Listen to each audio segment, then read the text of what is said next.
Hi, everyone. Welcome to the Fiercely Spiritual Podcast. I'm your host, Sandra Ray, and today I have the lovely Alison Mendyka with us. She is a yoga and meditation instructor, a nutrition coach, a behavioral change coach, and a personal trainer. Alison, you are so welcome. Thank you for joining us. Oh, thank you for having me. It's lovely to be with you today because there's so much about you that I want to chat about. Obviously, you are doing a number of different things, but you seem to weave that in. But firstly, I want to talk about before you came to be a yoga teacher, a meditation teacher, all the things that you're now doing. Who were you before all of that? Oof. Well, what's interesting is I kind of stumbled into a fitness path right away when I was in college. I danced all through my youth and in high school. And when I got to college, I really missed, I think, movement and what movement did probably for my mental health as much as for my body. So I went to a step aerobics class and I fell in love, and they talked about how they had a teacher training. And it felt like I had no choice but to lean into this. So it was actually my fitness mentor who gently nudged me towards taking a yoga training. And I had never taken a yoga class before stepping into my yoga teacher training, which looking back now sounds wild. And I feel like I've learned a lot along that space, but you started yeah, the teacher training, never went to yoga class. You're just like, yeah, that sounds great. Let's do it. never. Yeah. Yeah. I And love that. looking back, I think that's an interesting, I don't know that I would have wanted to take yoga from me as a very new instructor, having probably the same amount of experience as students, but it's been an interesting learning and unlearning along the way. And it's brought me a lot of humility, and I hope an equal amount of wisdom, but it's a funny path to look back on. Do you ever have any regrets when you started doing it? Were you like, what have I got myself into? I didn't know it would be like this, or anything like that come up for you? It almost felt like I cannot actually imagine my life without taking that path, because several years later, I was teaching yoga and I was personal training and I was running my own business in Chicago. And I just had this pull to go back to the yoga space. I felt like I was helping people transform their bodies. And I had a pretty successful outdoor boot camp and yoga business as well. But I just felt this pull back into the spiritual and the philosophical aspects of yoga that I felt like I was aching for. So I moved myself to Boulder, Colorado, and I went to a Buddhist inspired university for grad school. And that's actually where I met my husband. And now I feel like yoga and meditation brought me into the life that I have now, that I yearned for so deeply, to meet somebody who kind of could match the spiritual curiosity as well as have just a really fun life with. And I feel like that's what I have now. And now I have 2 kids, and I couldn't imagine spending this pandemic with anybody else. So Brilliant. yeah, it's a journey. And just as an aside, how long did you live in Boulder, Colorado for? 4 years. Oh, wow. Literally the other day, my husband, he was talking about Colorado, and I think it was skiing or something he was watching, and he mountain bikes, and we used to ski before the kids came along, but I started recently mountain biking, and he was saying, would it be great to live somewhere where you could mountain bike and ski, because we don't get snow here really at all. So I was like, I know, they're so lucky over there. But yeah, I'd say it was a lovely place to live. Oh, it was just beautiful, just gorgeous. So I know that along your journey, you had some struggles, even though you were a fitness instructor. At what point were you kind of struggling with your weight? Because I know that was coming up for you. Yeah. So I think from the outside looking in, it might not have, it's hard to know, but it might not have appeared to other people I was struggling with my weight, but for a decade. I mean, I feel like since I kind of hit puberty and went through high school and was dancing alongside of very petite girls, and I was a regular sized person. So I had a lot of, it's impossible not to compare your body to other people when your favorite pastime has to do with looking in a mirror. So I feel like since I was 15 until I was about 27, I think I spent those 12 years always believing I had at least 5 pounds to lose, if not more. When I got towards the end of college and through all of my early 20s, I think I'd lost and gained the same 30 pounds over and over. I've tried every cleanse, every detox. The whole time I thought I was doing it in a healthy way. And I think in a way I was, but now looking back, I think 2 big things kept me from living in the body that I really wanted. And one was body shame, and the other side of that is, self-acceptance.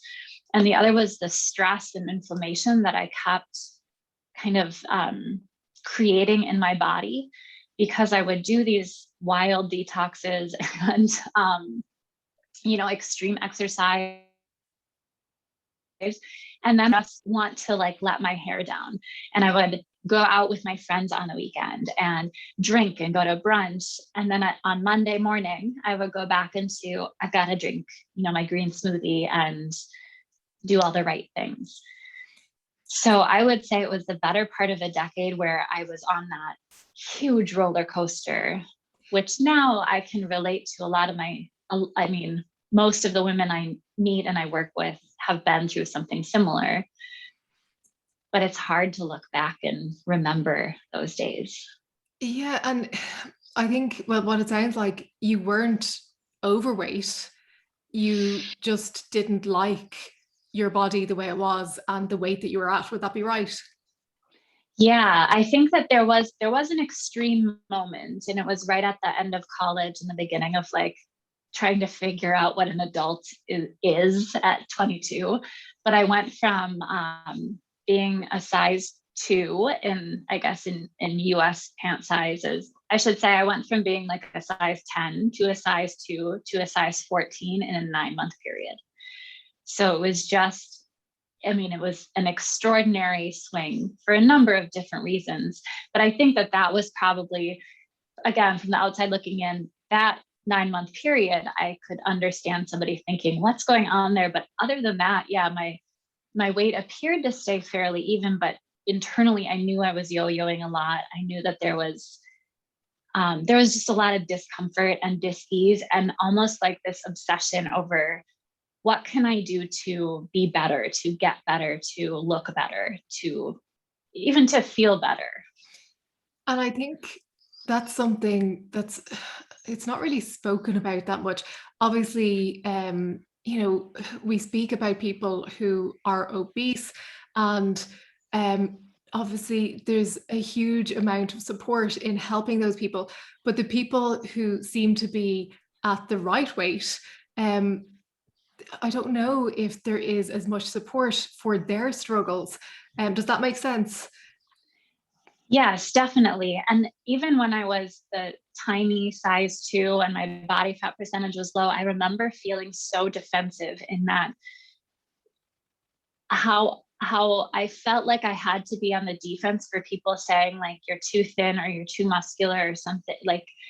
It almost felt harder internally, in that I didn't feel connected to anybody, because I still felt like there was a fight happening. I still felt at war with something, because I think that when we're overweight or even in body shame, uncomfortable with where we are, we're at war against ourselves.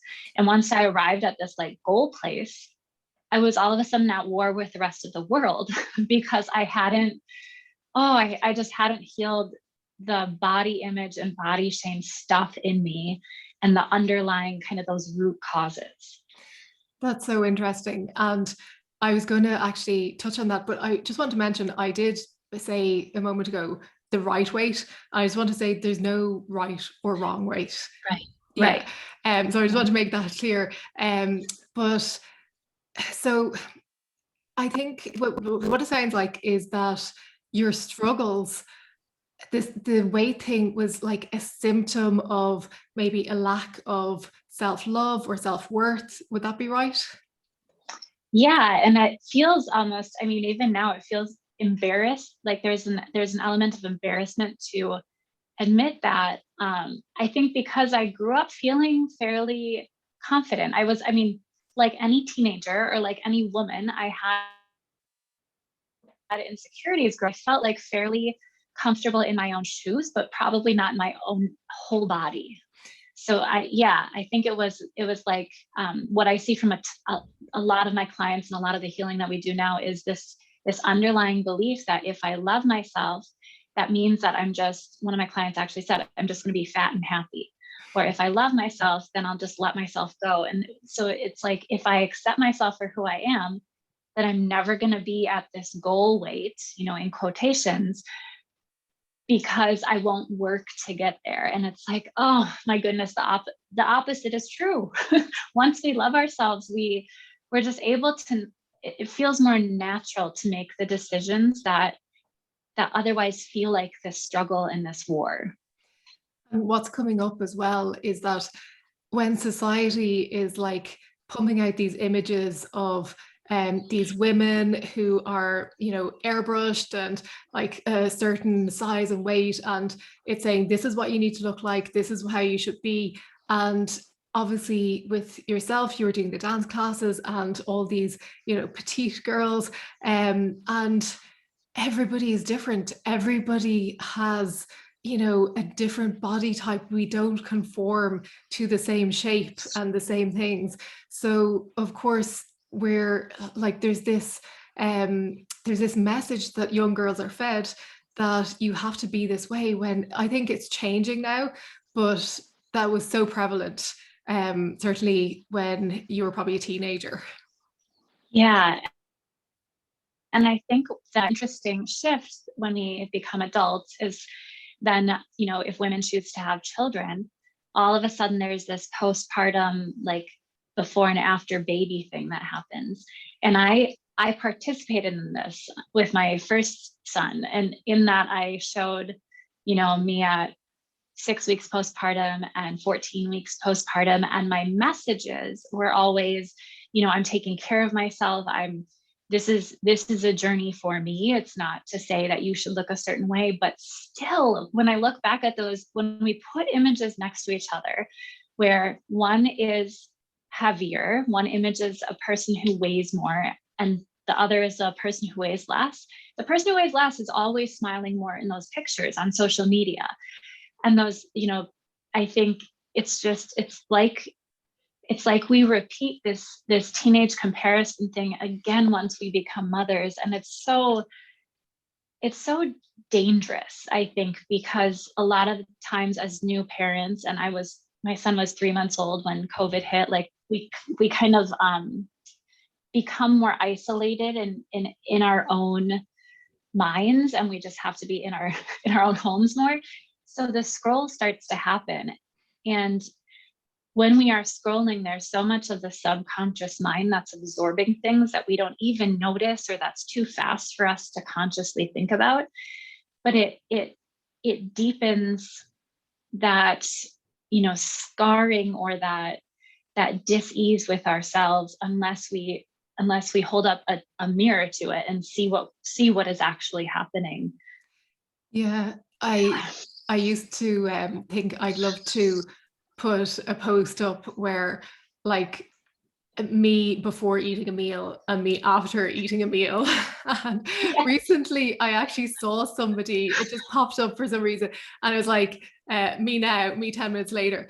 And like, it's so funny because I remember years ago reading that some of those curated before and after photos are literally taken 10 minutes apart, and Yeah. there's no transformation. It's just like a bit of makeup and sucking and it's ridiculous. Yes. And So it's almost impossible not to compare yourself to those, even when you know logically that it can't, you don't know the whole story through pictures. Exactly. So for you, when you were going through all this, what helped you to break through that struggle?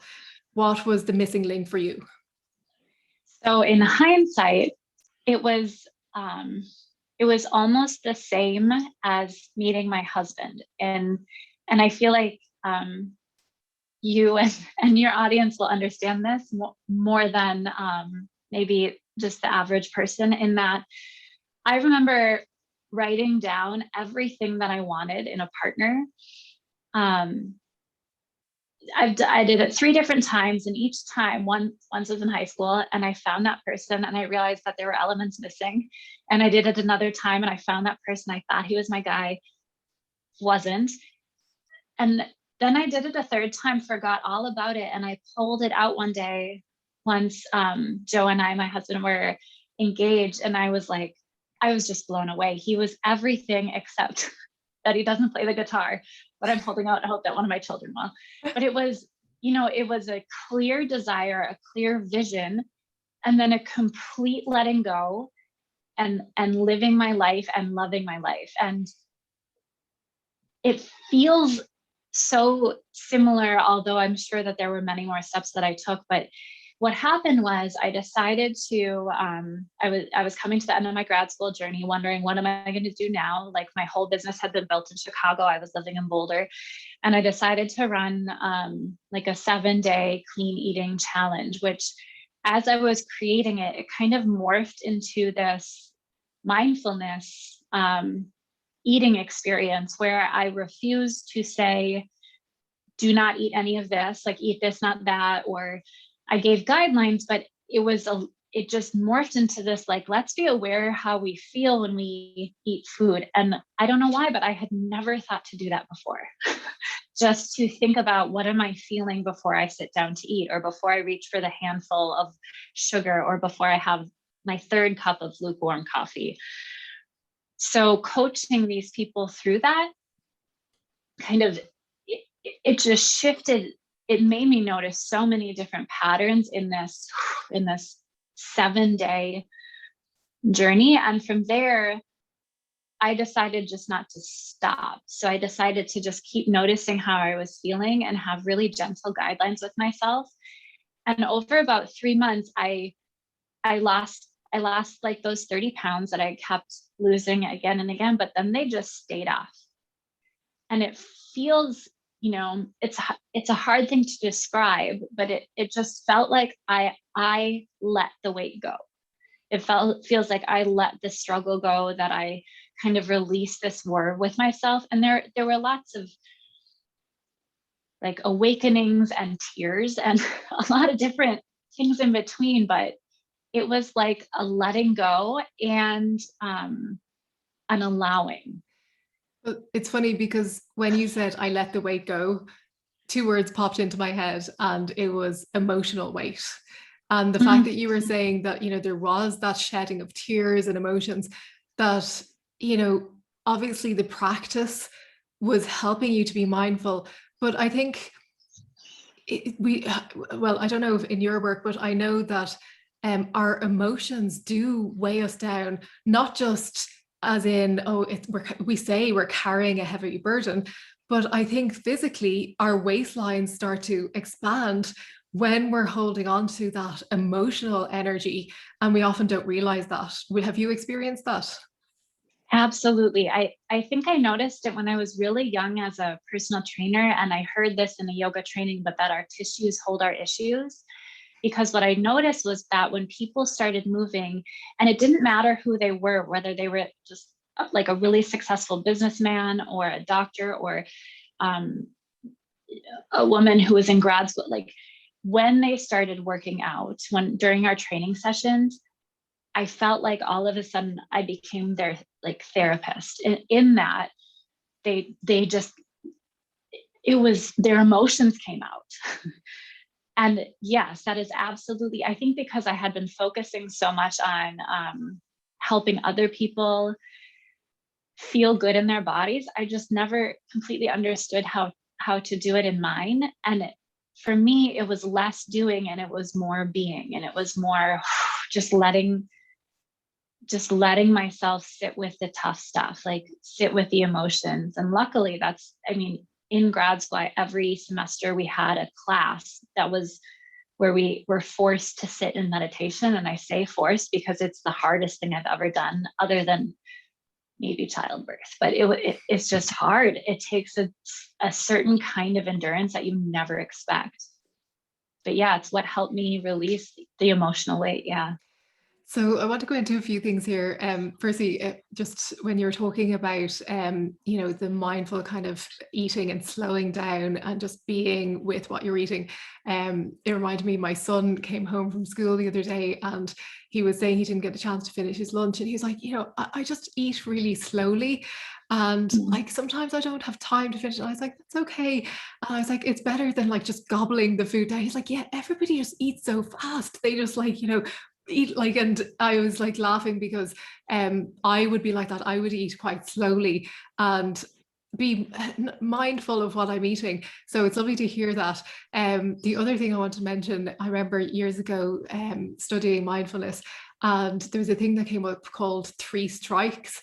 And it was saying that when you want to reach for that piece of chocolate, or even if you want to like scratch that itch, so to have 3 strikes. So the first time to notice it, but not react to it. The second time you notice it, that urge to reach for the chocolate, whatever it is, you observe yourself, but you don't react the second time. And the third time, you're allowed to take that piece of chocolate if you choose to. You're also allowed to choose not to, but if you choose to have it, then you choose to eat it mindfully, knowing that that's the choice that you've made. So I think so often we just like run to the cupboard, grab the chocolate, shove it in our mouth, and then like keep rushing and going on with the day. Yeah, it's almost like we're trying to be the parent and the child in those situations too, like quick eat it before mom sees. But we are it confuses, the nervous system too.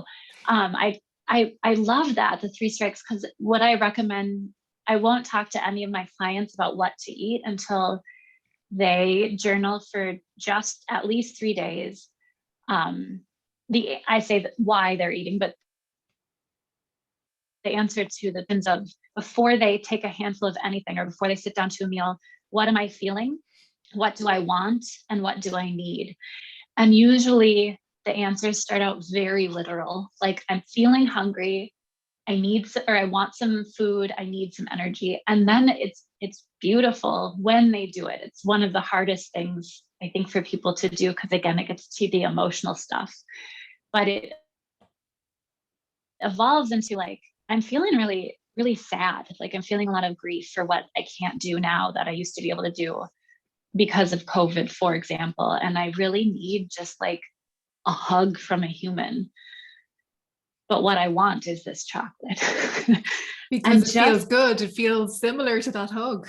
Yes. And I think the reason it's hard is because people think, if I see that I'm reaching for chocolate out of sadness, I'm not going to be allowed to have it, or I'll be a bad person. And there are 2 truths. One is that every human, if they have the resources to emotional eat, in that they have, the money and the food in front of them, they will do it if they're feeling in a heightened stress state, if that is their source of soothing. But the other truth is that once you see like, oh, I'm feeling so sad and I want this chocolate, it has allowed you to slow down enough to maybe actually enjoy the chocolate instead of gobble the chocolate and then feel shame about it. Like, maybe actually get some sort of, feel like the dopamine hit and just feel the chocolate in your mouth, all the textures.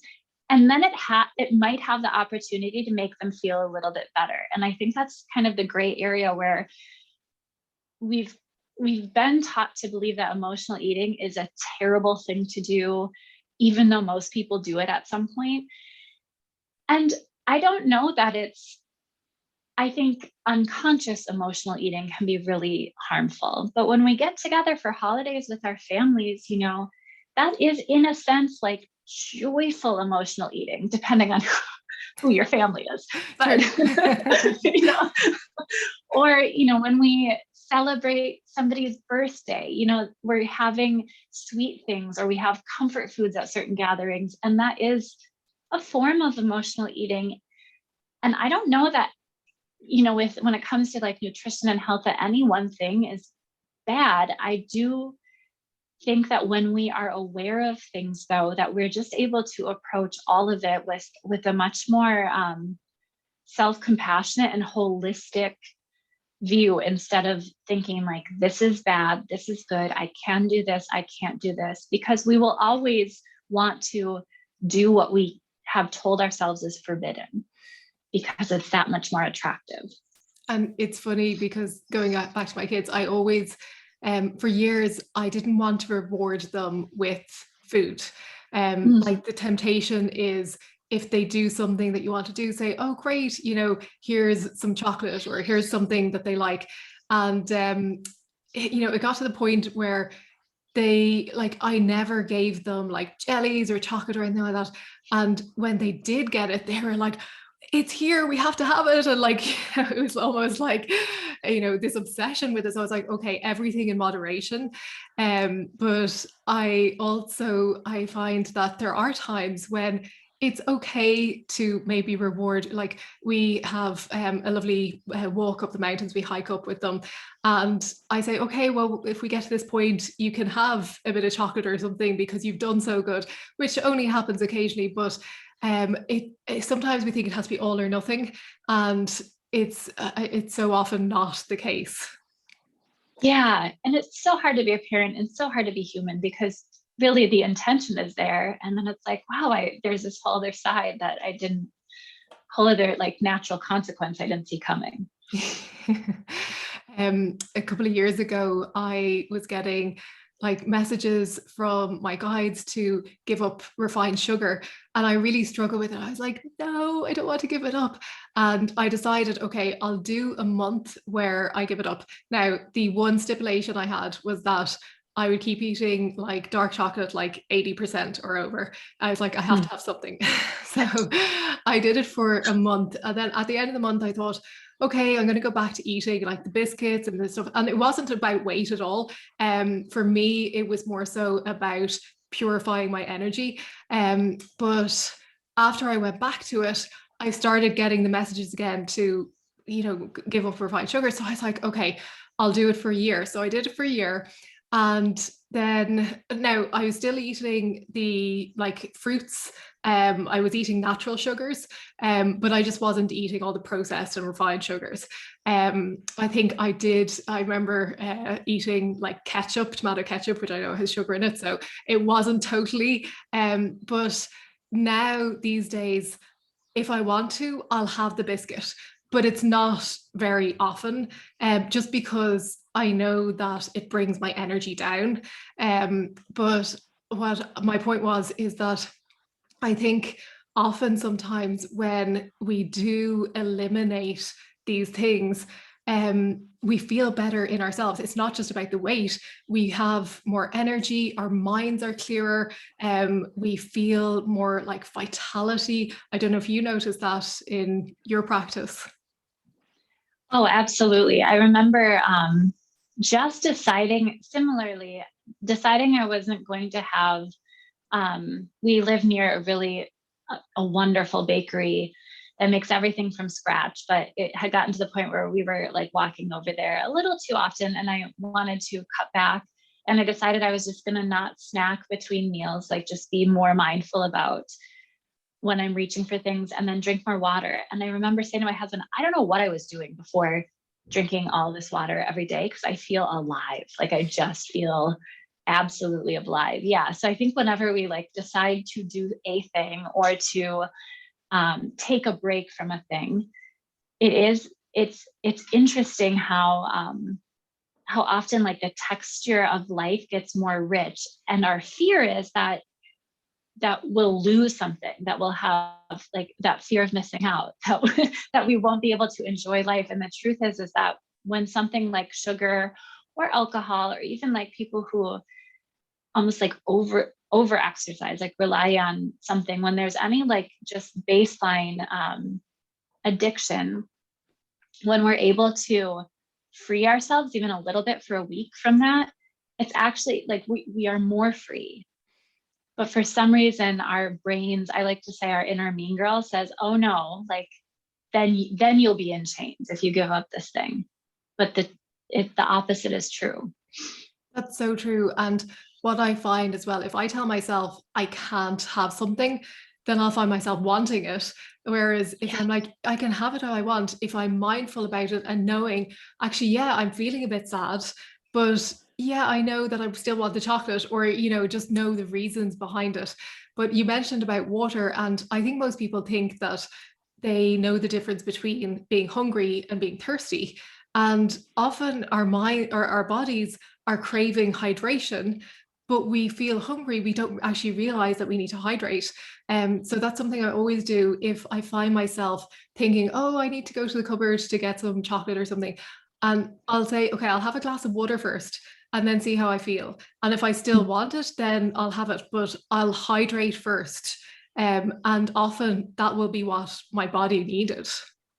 Yeah, that's surprising too. And I remember when I worked with a nutritionist back when I was in Chicago, I was saying, like, before I teach certain classes, I just feel like I need like a cup of coffee, or I feel like I need a snack. So I feel like the regimen that she had suggested, I said, I don't know if I can do this. And she said, why do you think you need a snack before teaching that class? And as I like started to examine that, again, it's embarrassing to say so, but I thought, if I don't have this energy from food, from something external, then I'm not going to be as good of an instructor for this particular like high energy class. It's like, wow, that it's so interesting, because again, when I have my clients ask those questions, we often think, I was just hungry, like I'm just hungry, I need this. And food just does so much more for us than gives us energy. Like it hits different receptors in our brain. It helps to soothe stress.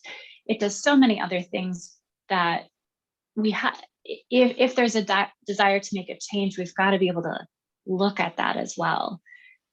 Absolutely. And I know that you have 4 pillars to the work that you do. Can you take us through them and how they work?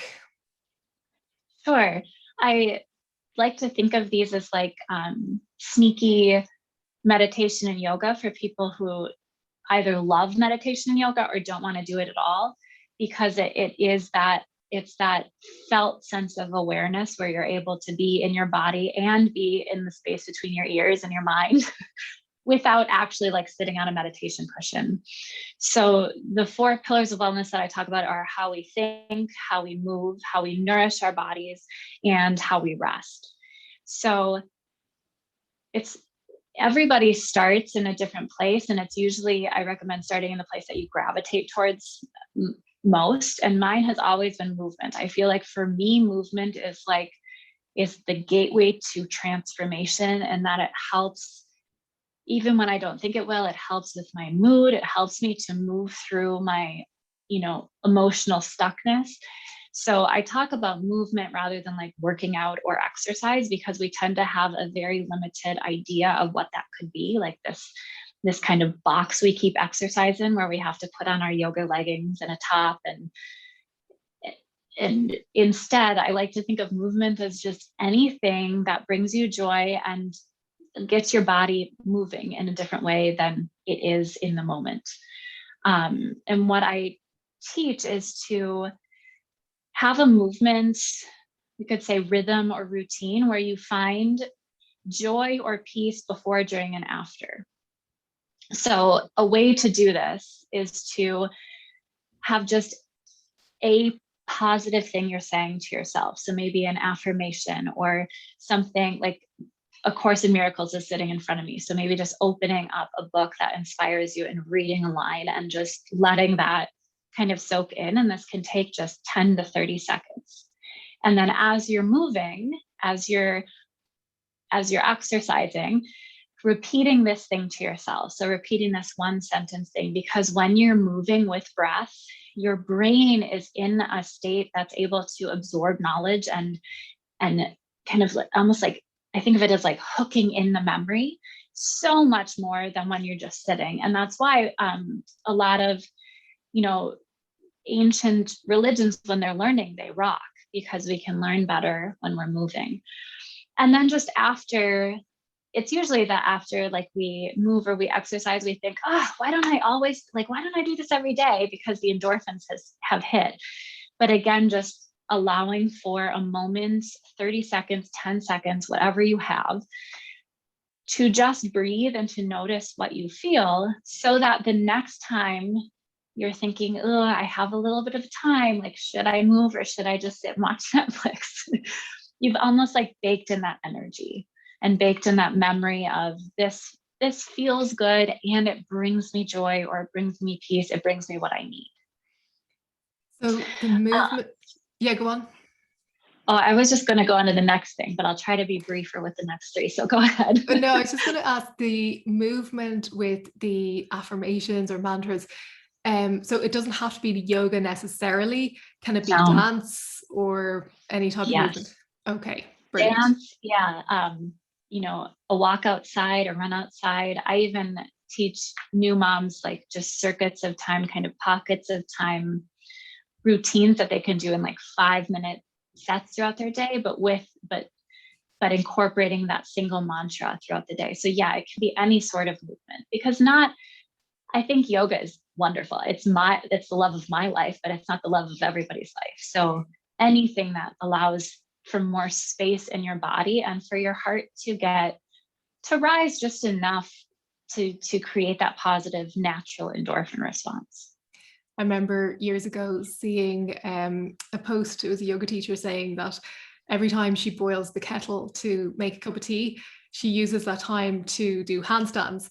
And I do the same. I don't necessarily do handstands all the time, but I will, do some stretches while the kettle is boiling. And it's just that trigger for me to move and to stretch in what way feels good for my body. And I love having those triggers during the day where it's like, oh, the kettle's boiling, time to move. Yeah, almost like that Pavlovian response, which I think we have all over the place without knowing it. So to have like a conscious one, that's beautiful. Yeah, it's just a nice reminder. And sometimes, I'll be busy while it's boiling, making lunches or something like that, and I won't get to do it. So, and I don't beat myself up. I just, if it's a moment where I find myself standing waiting for it, I'm like, okay, I can move. So you have these 4 pillars, and the movement one I'm really interested in, because for me, like, I love to meditate, and you were saying before about meditating being one of the hardest things that you've ever had to do. And I'm not laughing at you. I just find that when people say that they find meditation hard, I totally understand, because there's days where I sit down and my mind is just constantly going. But the majority of the time, I'll be like looking at my watch thinking, okay, can I meditate? Can I grab a few minutes to meditate? Like, I will like stop, drop and meditate any time of the day. But the movement part, recently I've been doing more walking meditations, and I find that the movement, it does help sometimes to allow my mind to let go. And people associate meditation with sitting meditation, and it doesn't have to be that way. You can do walking meditation. You can meditate, as you say, while you're doing, conscious movement, yoga or dancing or anything else, whatever works for you. So if somebody wants to start, can you recommend a mantra or an affirmation to start with? So I love, this kind of has 2 parts, but I love I am in that. It could be, I guess these are 2 different ones, but one could be I am, and then just the first thing that comes to mind. So I am enough. I am strong. Even noticing like I am scared, and being able to explore that a little bit more, but just letting your deeper self, higher self, however you want to see it, that part of you that breathes, be able to answer that, and then just to breathe in I am, and breathe out that fill in the blank. And the second is just I am, to let I am be a complete sentence, because again, as women, as mothers, we wear so many hats. We wear so much of everybody else's stuff on our shoulders. So to shed that, even for a 5 minutes of the walk, and to just breathe in I, to breathe out am, and to let that be the end of the sentence. That's one of my favorite. I feel like that is one of the most freeing statements I can give myself. It's so true, and it's so beautiful. During the summer, I started jogging, and I'd tried jogging before, but I had like a problem with my knee. But this time I was fine. And as I was going through, each day and adding kind of extra minutes to it, I'd find my mind would start, give me all the reasons not to do it. It'd be like, I can't do this. This is I'm feeling tired.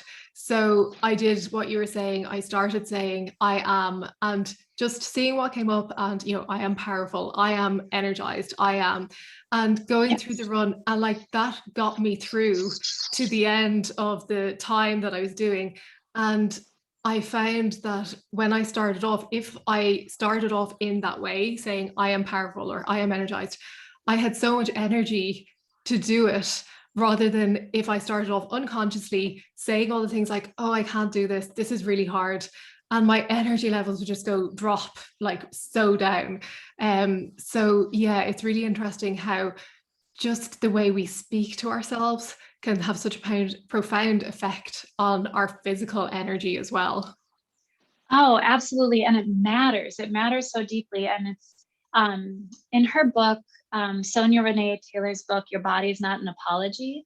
She talks about a lot about body shame and about how we have to, it's like relearning or learning for the first time a new language. So she's like, if you've spoken English your whole life and want to learn French, you can't just, say a sentence in French and think that you're going to stop thinking in English and speaking in English and dreaming in English. Like you need the repetition, and you need the gentle reminders over and over again. And I feel like it's the same. It's exactly true for body shame and for just the way that we critique ourselves. Because if we're waking up in the morning thinking, oh, I should have gotten up before my alarm. Oh, I should be working out. I should eat better. Having at least 5 minutes of where we're saying, I am powerful, like that is game changing. And to be able to do that every day at some point in the day, not to add another should to our list, but just to have this internal lift is so powerful and so necessary.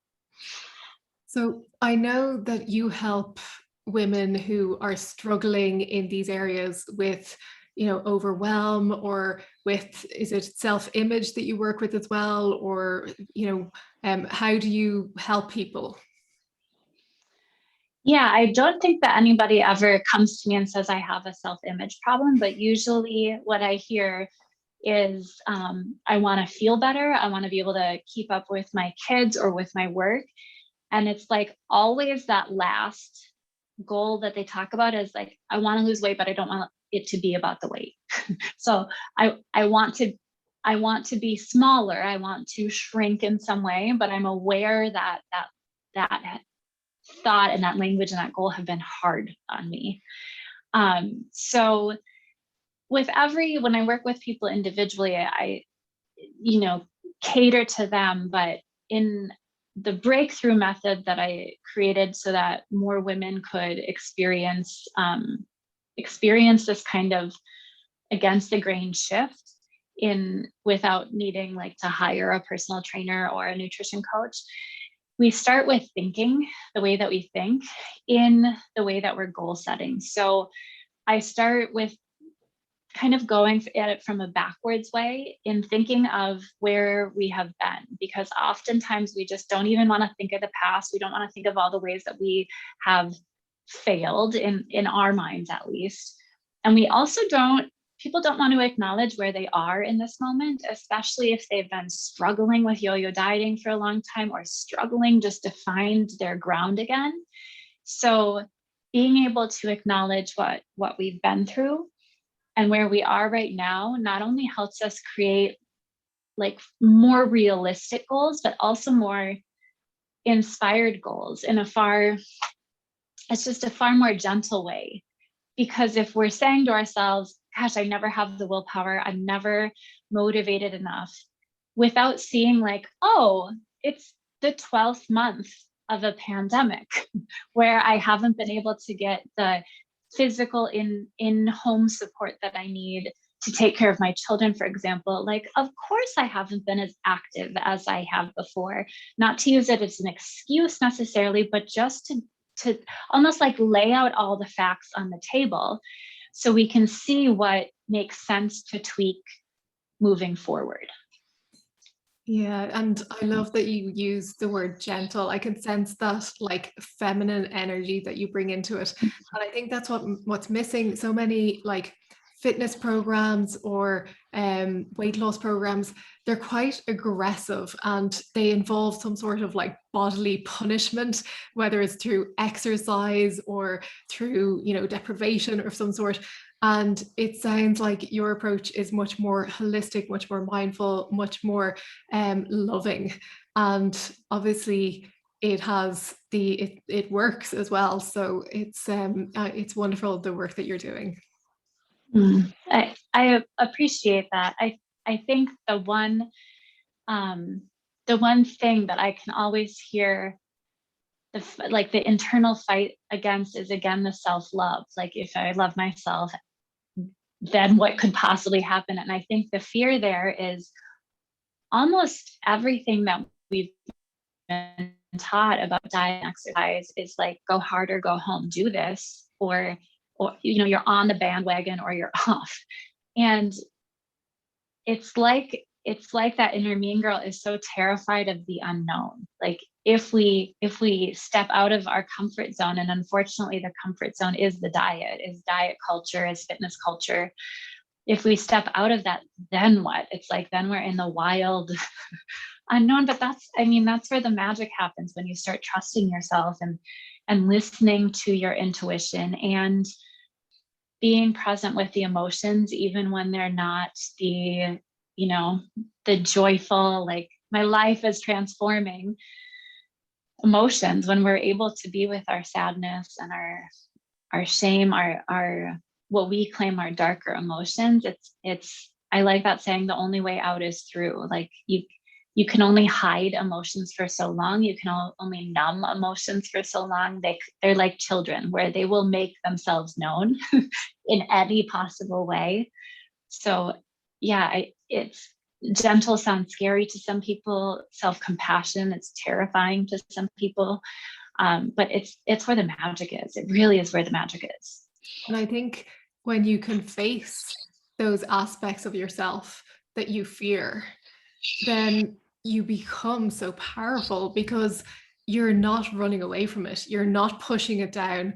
The emotion isn't going to like erupt because it has been ignored for so long. You become more peaceful, you become more centered, you become more balanced, and you become more powerful because you're not running from anything. So it makes so much sense. Yes. So I love all of the things that you're doing. If people want to contact you, where is the best place to go? I suppose the Instagram is it seems like the easiest place. It's just my name. Okay. Yeah. So at Alison Mendyka, we'll put a link in the show notes, and people can go there if they want to connect with you. And yeah, that's so beautiful. Thank you so much, Alison. I've loved chatting with you, and thank you for the wonderful work you're doing. Yes, thank you as well. Thank you for your time.